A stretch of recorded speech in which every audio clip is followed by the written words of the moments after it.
নমস্কার, সৌভিক দাস বলছি। আজকে আবার এসে গেছি নতুন একটা গল্প নিয়ে। গল্পটা শুনলে অবশ্যই আপনাদের কিছু উপকার হবে। একটু মন দিয়ে শুনবেন গল্পটা। একটা রাজার গল্প।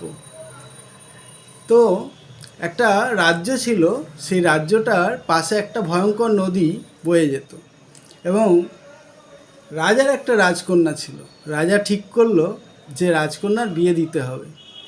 তখন রাজা বলল যে চারদিকে, আমাদের বাংলায় বলে ঢেঁড়া পিটিয়ে দিল। তো ঢেঁড়া পেটানো মানে হচ্ছে অ্যানাউন্সমেন্ট করা। যে অ্যানাউন্সমেন্ট করে দিল যে যে এক টানে এই নদীটা পার হয়ে গিয়ে ওপারে উঠতে পারবে, ঠিক আছে, সেই তাকেই আমি রাজ্যের হাত আর রাজকন্যাও দেব। তখন সবাই হাজির যে আজকে হবে, কম্পিটিশান হবে, কে নামবে, কে ঝাঁপাবে। কিন্তু কেউ তো ঝাঁপাচ্ছে না। সবাই দেখছে যে কে ঝাঁপায় দেখি। এই দেখতে দেখতে হঠাৎ করে ঝুপ করে শব্দ, সবাই বলছে এই ঝাঁপিয়েছে। তা যে ঝাঁপিয়েছে সবাই তার দিকে তাকিয়ে আছে, দেখে যে একদম সে সাঁতার কাটতে ওই পারে গিয়ে উঠে পড়লো।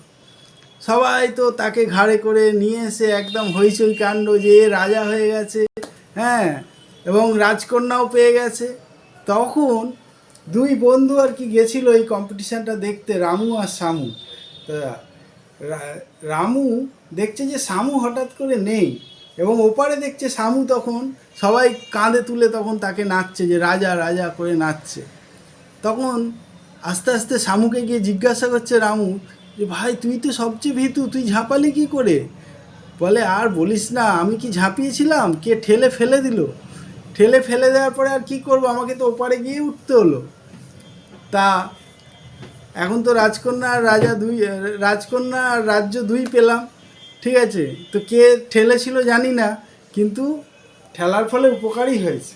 আমার নিজের সাহস ছিল না ওই নদীতে ঝাঁপানোর মতো। তা বন্ধু, এই গল্পটা বলার উদ্দেশ্য এটাই যে আমরা অনেক সময় প্রেশার করি যে পলিসি নিন, এলআইসি পলিসি নিন। তো আমরা অ্যাকচুয়ালি ওই কাজটাই করি, আপনাকে ঠেলার কাজটাই করি, ঠিক আছে।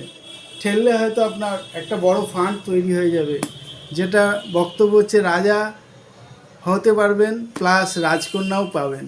সুতরাং এলআইসি এজেন্টের থেকে দূরে নয়।